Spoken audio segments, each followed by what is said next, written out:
Belum lama ini ada yang sempat berbincang-bincang dengan saya dan ada yang menanyakan kenapa si murid yang A beda BJJ itu kemajuannya bisa cepat. Kenapa ada juga yang si B kemajuannya nggak terlalu cepat. Ada lagi mungkin yang merasa kok ini yang ini kok kemajuannya kok pelan banget ya kemajuannya. Apakah yang membuat itu berbeda? Nah, salah satu yang menarik adalah ada yang menanyakan apakah itu pengaruh dari coachnya atau pengaruh dari pelatihnya atau gurunya whatever. Dan saya yakin ini hal yang juga terjadi mungkin di perguruan manapun, di bela diri apapun ada yang seperti itu. Dan seringkali yang menjadi pertanyaan apakah orang itu apakah dia anak emaskan ya? Apakah dia lebih diutamakan atau mungkin dia lebih tidak tahulah bagaimana sehingga dia mempunyai keunggulan-keunggulan, dia bisa majunya lebih cepat daripada teman-temannya yang lain. Dan hari ini kita akan membahas pertanyaan-pertanyaan itu dan check this out.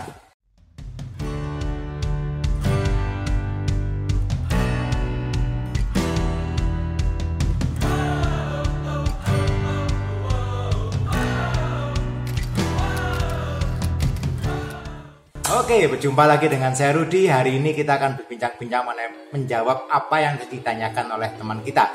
Dan menurut saya salah satu hal yang menarik adalah saat dia berbincang-bincang, salah satu faktor yang dipertanyakan juga adalah mengenai apakah itu pengaruh dari coach atau itu pengaruh dari pelatihnya atau pelatih dari gurunya whatever. Dan jawaban dari saya hal itu bisa ya, bisa tidak. Faktor coach atau pelatih itu memang sangat menentukan. Ya, tetapi itu bukanlah satu-satunya faktor yang menentukan apakah orang itu bisa belajar Brazilian Jiu-Jitsu atau bela diri apapun dengan cepat atau lambat. Tetapi yang kita bahas sekarang, kita bahas faktor mengenai coachnya dulu. Apakah coach itu yang berpengaruh membuat orang itu cepat belajar atau tidak? Oke, sekarang kalau kita perhatikan, saya sendiri sebagai seorang coach atau pelatih Brazilian Jiu-Jitsu, tugas saya adalah saya menyampaikan semua kurikulum yang diberikan oleh pelatih saya, oleh coach saya Nico Han dari Sinergi BJJ di Bali. Dan materi kurikulum itu yang saya sampaikan untuk semua murid-murid saya yang baik dari baru dia mulai sampai ke level blue belt ke atas. Oke, semua materinya adalah sama. Anda mulai di tempat saya, Anda mulai di kelas-kelas sinergi yang lain pun saya rasa materi yang disampaikan juga akan sama. Oke, kita basic mulai dari Anda escape, Anda bagaimana caranya melakukan takedown, bagaimana Anda melakukan kimura, armbar, triangle dan sebagainya, itu pada dasarnya adalah sama. Oke, Anda akan mempelajari hal yang sama. Semua murid-murid di tempat saya Anda belajar hal yang sama. Si A, si B, si C, si D sampai murid saya yang paling baru yang baru bergabung bulan kemarin pun materi yang mereka dapatkan itu adalah sama. Dan itu adalah tugas saya sebagai seorang coach, sebagai seorang pelatih untuk menuntun Anda mempelajari Brazilian Jiu-Jitsu mulai dari step by step, dari step A, B, C, D, E dan seterusnya. Oke, jadi sampai di level ini sebetulnya seorang coach itu memberikan semua halnya adalah sama. Oke, Brazilian Jiu-Jitsu ini agak unik, berbeda dengan bela diri yang lain karena nggak ada teknik rahasia sebetulnya. Semua teknik itu akan dibeberkan dari A sampai Z, itu dibeberkan mulai dari awal. Nggak ada teknik yang disimpan, oh ini rahasia, ini buat pelatih saja atau untuk guru besar saja atau dan sebagainya, tidak ada. Itu yang mungkin agak berbeda. Jadi tugas coach di sini adalah saya menyampaikan semua tekniknya itu utuh.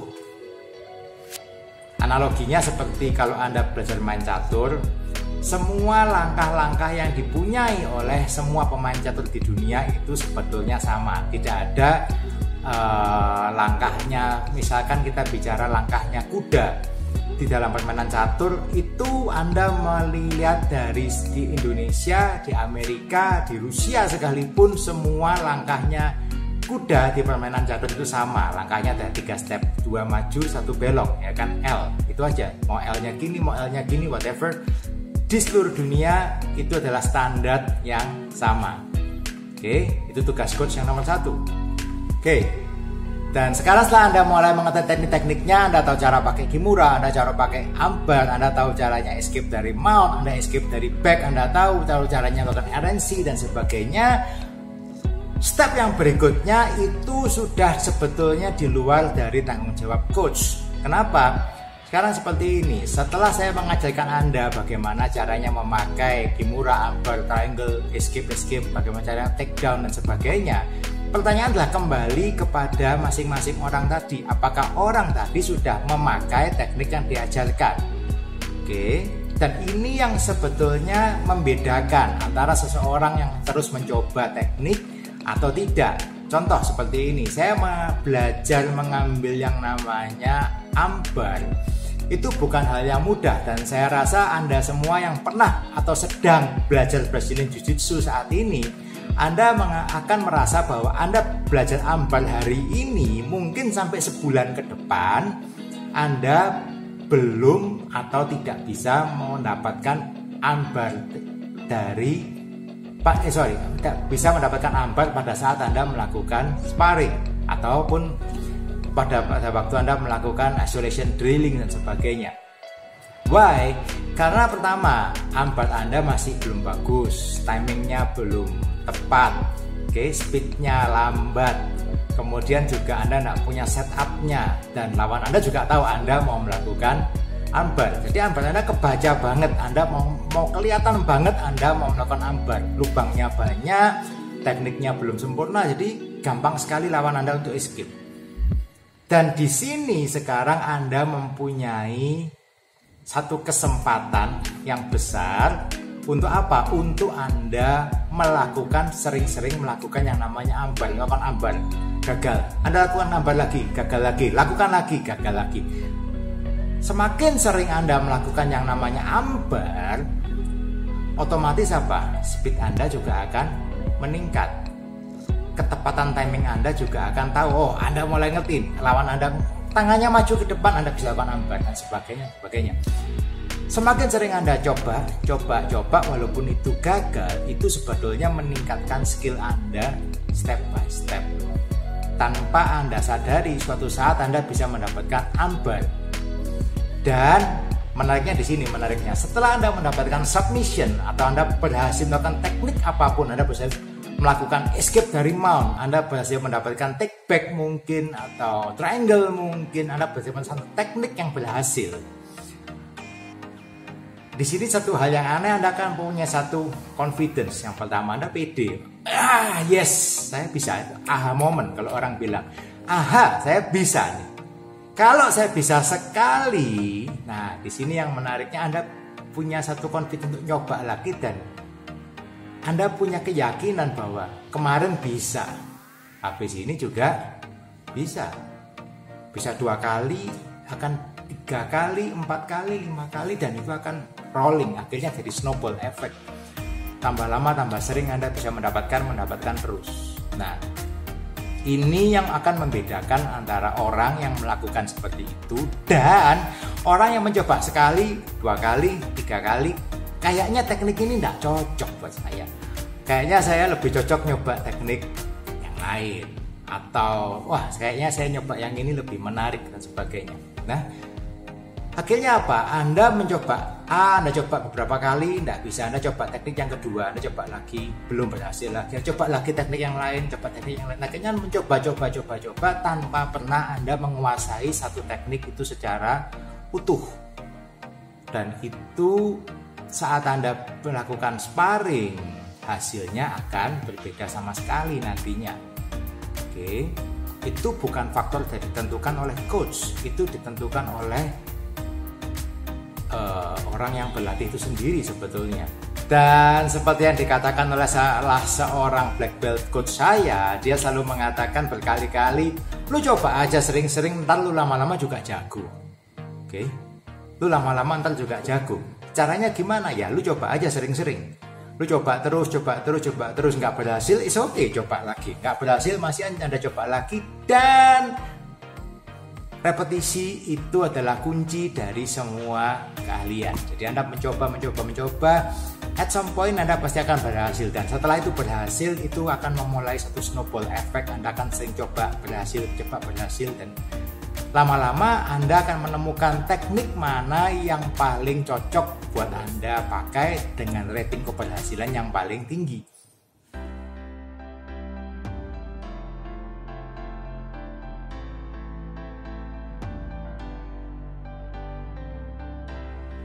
Satu hal lagi yang penting menurut saya untuk diingat bahwa seorang coach itu tidak pernah menciptakan duplikat buat saya.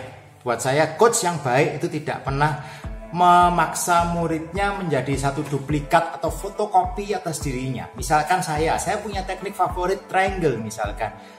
Bukan suatu hak saya untuk memaksa semua murid saya jago soal triangle. Oke. Atau saya jago ambar, saya tidak bisa maksa semua murid saya jago untuk melakukan ambar. Atau saya jago melakukan double leg, murid saya harus semua jago double leg. Mungkin murid saya lebih jago melakukan bantingan judo atau melakukan single leg dan sebagainya. Oke. Ini yang menurut saya penting untuk digarisbawahi, bahwa coach itu tidak menciptakan fotokopi duplikat. Saya sebagai seorang coach, tugas saya adalah menunjukkan ini loh garis besarnya untuk Anda melakukan Brazilian Jiu-Jitsu. Seperti gampangnya gini, kalau Anda tanya kepada saya, mau berangkat ke Bali dari Surabaya, jalan mana yang harus saya lewati? Kalau saya memilih lewat tol, Gempol, lurus keluar di Probolinggo, lanjut lagi ke Situbondo, lanjut lagi ke Banyuwangi, dan seterusnya. Oke. Yang saya tunjukkan adalah garis besar, kota-kota besar yang Anda harus lewati untuk menuju ke situ. Tetapi di tengah-tengah jalan, kalau Anda memilih, mungkin Anda, wah saya kok melihat Banyuwangi ini menarik ya, atau mungkin Situbondo ini menarik nih, ada pasir putih, ada macam-macam. Saya mau putar-putar di situ dulu. Apakah itu boleh atau tidak? Menurut saya itu hak Anda, tetapi tugas saya adalah menyampaikan ini adalah garis besar perjalanan Anda menuju ke Bali. Kalau Anda dari situ Anda belok ke Yogyakarta, buat saya itu salah. Oke, Anda sudah melakukan kesalahan jalur. Anda salah jalan, Anda beloknya Anda belok ke barat bukan belok ke timur. Saya akan ngomongnya Anda itu jalan yang salah, yang tadi Anda ke Jogja itu salah loh. Kalau Anda mau ke Bali belok ke Jogja itu salah, itu mundur malah. Oke, itu tugas saya sebagai coach. Tetapi Anda mau putar di mana itu adalah tugas dari Anda masing-masing. Let's say sekarang saya menunjukkan satu teknik, misalkan saya menunjukkan teknik Kimura, dan ternyata Kimura itu Anda coba, Anda pelajari, Anda menemukan Kimura ini menarik. Ternyata saya melakukan Kimura ini berhasil nih, banyak orang yang saya Kimura bisa kena, dan Anda memutuskan untuk mau memperdalam Kimura. Yang bisa Anda lakukan apa? Satu, Anda bisa tanya ke coach, saya mau tanya cara lebih bagus lagi ngelakukan Kimura, setupnya apa lagi nih? Saya mengambil posisi dari mana, posisi saya bisa mengambil Kimura. Atau Anda bisa juga lihat di YouTube. Nah, dulu saya pernah bilang bahwa YouTube ini bisa jadi godaan setan yang membuat Anda tidak bisa maju. Tetapi kalau Anda punya mindset seperti ini sekarang, Anda suka mempelajari Kimura, let's say.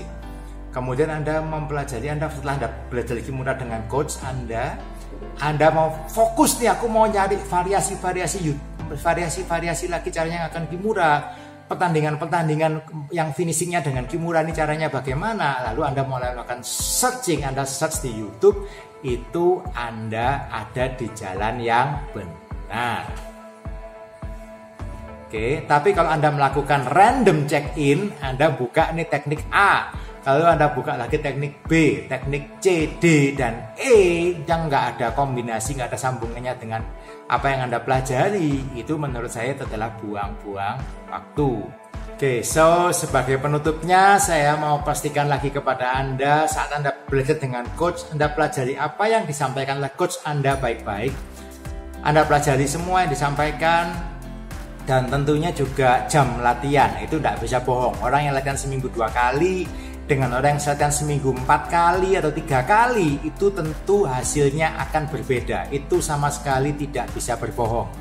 Oke, kalau ada yang orang berlatih cuma seminggu sekali 2 kali bisa maju secepat orang yang belajar 3-4 kali seminggu, menurut saya itu hal yang sulit, atau mungkin lebih tepatnya bisa dikatakan itu mustahil. Oke. Kemudian yang satu lagi mau saya tekankan, Anda menemukan apa yang Anda diajarkan oleh coach Anda itu cocok, Anda suka, Anda bisa pakai, Anda bisa mempelajarinya jauh lebih dalam lagi. Seperti saya tadi, saya bilang Kimura, Anda pelajari lagi Kimura ini posisinya bagaimana, Anda bisa tanyakan ke coach Anda juga bisa belajar dari YouTube, atau mungkin Anda juga bisa beli DVD tutorial bagaimana cara melakukan Kimura. dan sebagainya. Dan menurut saya itu adalah salah satu hal yang bisa membuat Anda progres jauh lebih cepat. Oke, cari apa yang Anda mau, temukan apa yang cocok untuk Anda dari kurikulum yang disediakan oleh coach Anda. Kemudian Anda fokuskan di 1-2 hal mana yang mau Anda kuasai lebih lanjut lagi, dan itu akan membedakan. Oke, tetapi sekali lagi orang A, B, C, D dan rekan-rekan Anda yang lain yang belajar di kelas itu akan mempunyai hasil akhir kesukaan yang ditentukan juga oleh body type, ya, atribut dan sebagainya, itu akan berbeda-beda. Tidak ada 2 orang yang belajar BJJ meskipun dengan guru yang sama, hasil akhirnya bisa sama. Itu hal yang menurut saya nggak mungkin. Oke, seorang coach yang baik pun tidak akan memaksa semua muridnya melakukan hal yang sama. Meskipun dia mengajarkan hal yang sama, at the end, semua orang itu akan menemukan jalannya sendiri-sendiri. Dan itu ditentukan oleh jam terbang, jam latihan, itu tidak bisa dibohongi. Oke, so keep on training. See you on the mat. Terus.